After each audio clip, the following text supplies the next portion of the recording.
Perfectionism is killing your dreams, and you don't even realize it. It took me years to learn this, and it cost me time I can never get back. Time I could have used to follow my dreams. The thing is, you might be experiencing this without even knowing it. Welcome to this week's episode of Creativist. I was talking to my friend a little while ago, and he started talking about perfection a bit. And that just sent me right down the rabbit hole. And since then, all I've been thinking about is perfectionism and how perfectionism has this really strong hold on my life and has for a super long time. So I looked into it and I, did some research into it, and what I found really interested me. That's what we're talking about today.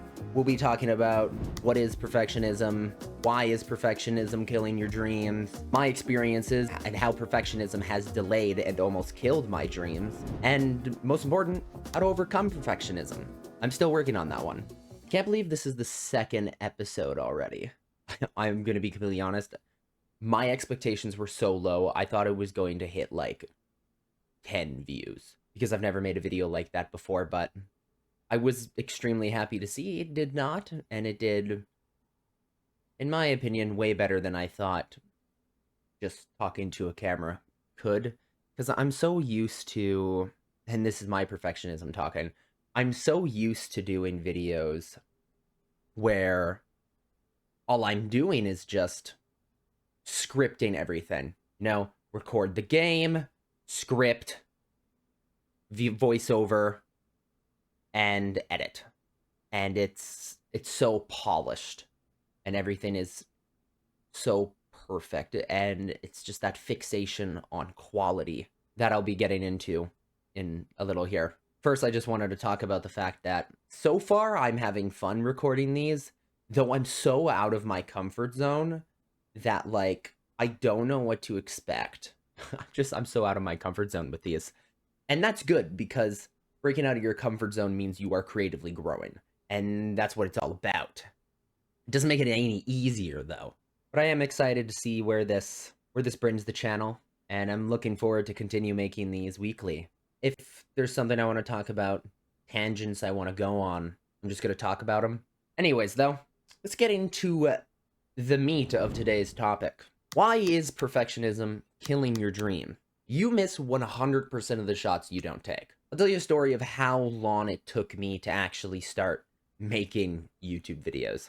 Looking back now, I really wish I had started earlier, because I would have learned and grew so much creatively, and I would have built so many skills around content creation that I'd probably be way further in my YouTube journey than I am currently. Alas, I did not start earlier, and it was because of perfectionism.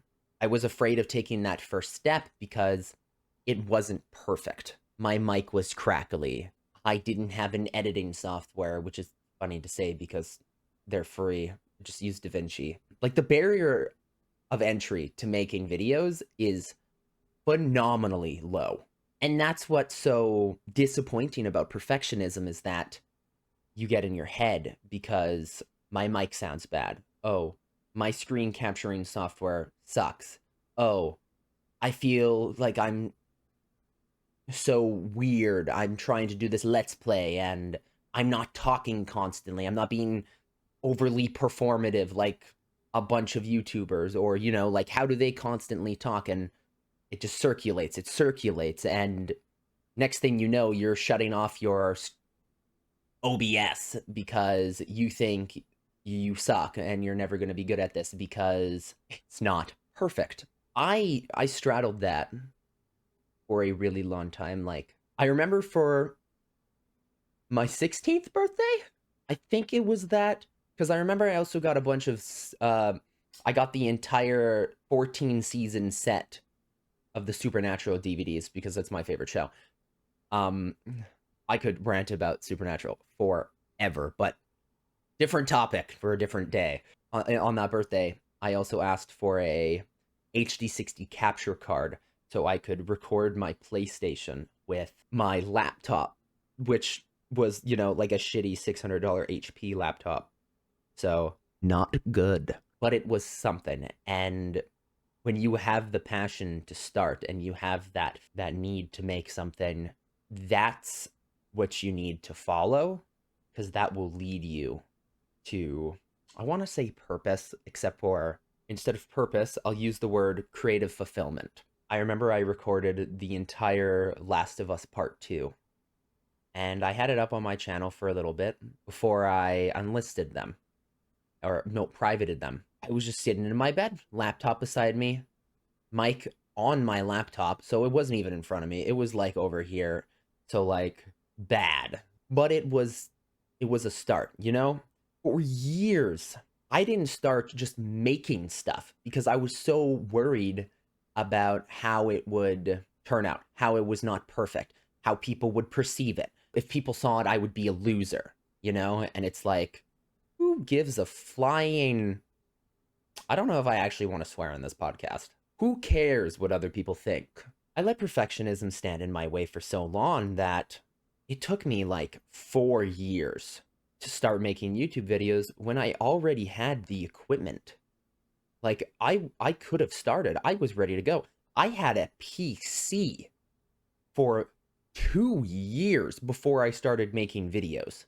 Honestly, looking back, it seems so foreign because I've experienced so much failure since then, and I've made so many videos that have, some that have done good and some that have done bad. I just think it's crazy how being afraid stops you from pursuing something you're passionate about. And you might be like, "Well, you're talking about perfectionism, not fear." To that I have to say is, where do you think perfectionism comes from? I had this misconception where I believed all successful people like are perfectionists. That's actually not true, which I learned researching perfectionism for this video, and it really shocked me because what I had misconstrued perfectionism for was actually destructive perfectionism. And destructive perfectionism is actually fueled by your anxieties, fear of it not being good enough, fear of failure. That is the crutch of destructive perfectionism. Whereas, like I said, destructive perfectionism is fueled by your anxieties. Helpful perfectionism is fueled by flexibility, being goal oriented, self compassion, not hyper fixating and obsessing over something not being good enough. And most importantly, helpful perfectionism has a focus on growth. And I think, like, something to remember is that this isn't just something that only beginners face.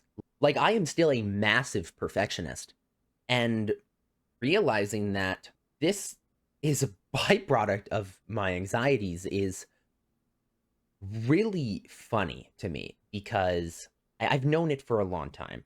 I've known it for a long time that I have let my fear of what other people think and the need for things to be perfect so nobody can pick it apart, because then I create this shield of perfectionism where no one can criticize me or think I'm lame or stupid. It's horrible sometimes because you do need flexibility when making things. And you need to be nice to yourself, which sounds bonkers that I'm saying it. No, duh, you need to be nice to yourself. You're making things. And like OCD, perfectionism, fueled by your anxieties. More often than not, that OCD and that perfectionism actually makes success harder, not easier. Because you're stuck obsessing over what is wrong with what you're making, that you're failing to see what is good in it. You fail to see how amazing what you're creating actually is. And you could throw that all down the drain because you thought it wasn't good enough because your mic sounds a little scratchy. Think about how many cool things, how many crazy ideas people had that never came to fruition because they were afraid that it wasn't good enough. So, what are the steps you can take to just start creating? How can you hit that upload button? How can you not let your anxieties, how can you not let perfectionism stop you from starting. Number one, brute force. And this is the method that I took, and it's probably why it took me so long. So I'd probably recommend the other methods I'm going to talk about, or the other strategies that I've also used. But number one, brute force. I mean, I think I just eventually I eventually got so annoyed and sad because I wasn't making what I wanted to. And I remember being like, am I going to let my perfectionism stop me from just creating? And years of the desire to create piled up enough that I think I was able to just peek my head out of the water enough to make something and upload it. And so I just completely freaking brute forced it. And I'm so glad I did, because I've learned and grown so much from that. I've learned so much about myself. The thing with brute force is you really have to work your way up to it, because it's all motivation and momentum. The second step, and this is one I use for a lot of stuff in life, and I thought about it, and I thought you could also apply this to just starting making something and hitting the upload button. Have you ever had to send a difficult text or didn't know what to say, so you went to a family member and have been like, hey, how does this sound? Read it over to them, like 1 or 3 times, because there's that anxiety and that overthinking. And then eventually they're like, yeah, no, this is good. Send it. And you're like, send it for me. You can do the same thing with uploading. Make something, right? And you don't even have to have the intent to upload it. Just make it. And now that it's done, now focus on the fact that you need to send it somewhere. Of course, if you want to send it somewhere, if you just want to make for yourself, just make something for yourself. So get your family to hit that upload button for you. Get your family to upload that picture of your art. Get them to launch your first product for you. Really break it down. At least this is what I do for myself. I already hit the upload button. It's out there, Am I going to let my perfectionism, am I going to let my anxieties worry and obsess over making the next thing, when the worst thing is the thing I just uploaded is probably worse than what I'm making now, because that's how growth works? No. So find something you can trust to help you hit that upload button. That's a strategy I employ for a lot of things in life. So I think those are two very strong steps to be able to just start making. And I think it's important to remember that beginning to do something or starting to do something feels like this life-defining moment. But the truth is that you are going to make hundreds, possibly hundreds of thousands of those life-defining moments throughout your life. And that's why it's so important to start. And that kind of leads me into the next thing I wanted to talk about was, and I've kind of touched on it already, but perfectionism stops you from learning and growing. Do you want your art? Do you want your business? Do you want your content, your videos, your anything to suck forever? Do you want it to always be subpar? I'm not saying your stuff sucks. I'm saying that it can always get better. And do you want to stagnate? Do you want to never grow or change? I certainly don't. And that's why recently, especially, and why I've been thinking about perfectionism so much, is I'm currently in a very big battle against perfectionism. I want to make, I need to make more. I need to start making more videos, because the more videos I make, the more I'll learn, the more I'll grow, the better at making videos I will become. And my anxieties have been pretty crazy about that recently, because I'm moving from super focused fixation on one thing to more flexibility in posting more. And not that the new stuff I'm making will be bad or crap. It's that I need to get over the fact that everything needs to be perfect. If you want to learn and grow, if you want to make more of anything, if you want to get better at doing anything, and in my case, I want to build a bigger audience. And to do that, I need to make more videos at a voluptuous quality. I need to make a lot of good videos. You make as much as you can at a quality. Oh, and I absolutely hate it because it's so ingrained in me. I was about to say it doesn't need to be 100%, and my brain was immediately like, oh, not my brain, my entire gut was like, oh, you don't like that. Like, what are you talking about? It needs to be perfect.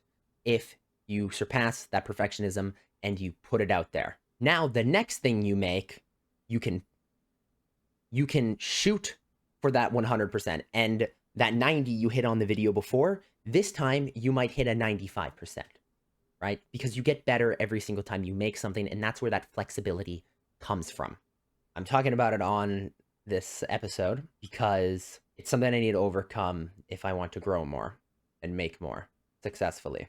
So this also serves as a reminder for myself that it doesn't need to be perfect. Just make it the absolute best you can in that moment.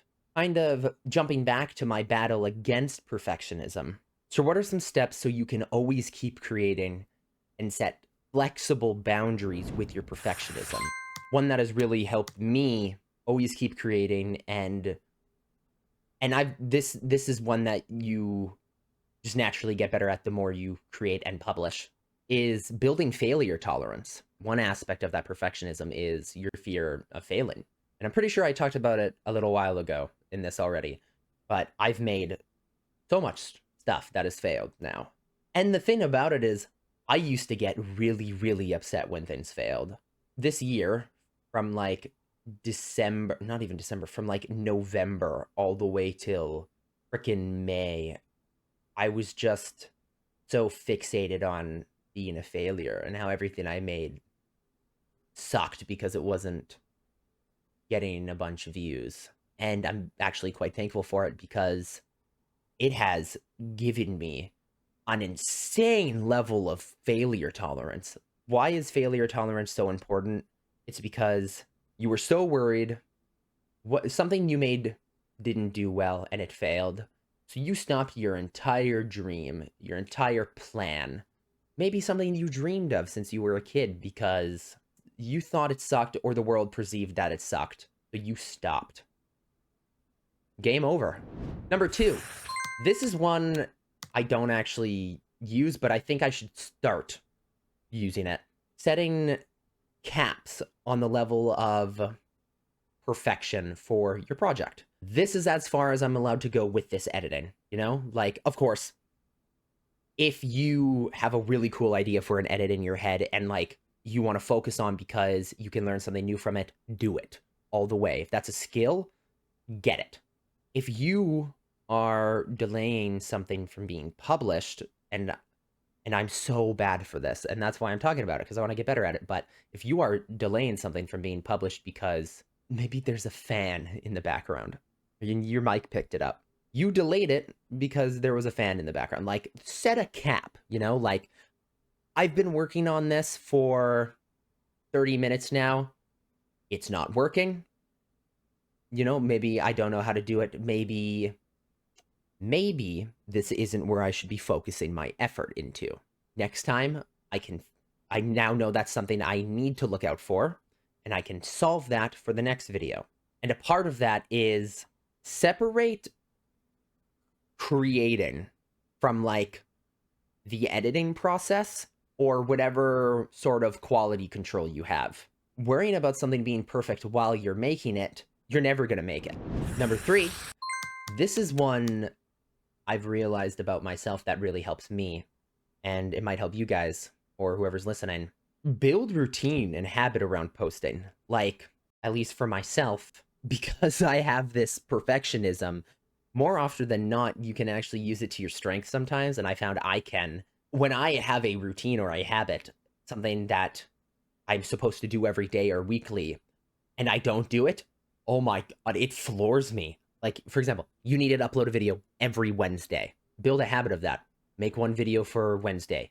Now that you've made that video and you know you need to make another one for next Wednesday, if you miss that Wednesday, you're not going to be happy. You build a healthy routine and habit of releasing something every Wednesday or every Sunday or once a week or bi-weekly. I don't know, just build a routine. So build a good routine and habit of posting. That is a very good way to train your perfectionism because then it becomes more important about just getting it out than it being absolutely perfect. So those are just some steps and strategies and tricks to set some good boundaries with your perfectionism. I for sure know I'm going to use some of those because I'm going to need to because I plan on making a lot more stuff. I do think it's interesting. I can feel myself starting to become more comfortable making these types of videos. I mean, judging by how long I've already been recording this one, um definitely getting more comfortable. The editing for this is going to be pretty minimal, honestly. I'll be honest. More or less, I'm just trying to be authentic. I just want to make stuff that makes me feel creatively rejuvenated and really like making these types of videos. Yeah, it's going to be more minimal besides the intro. And if I do have some cutaways to, like, some B-roll I want to show you guys, I'll show them. I'll cut to any B-roll if it, like, helps explain what I'm trying to convey.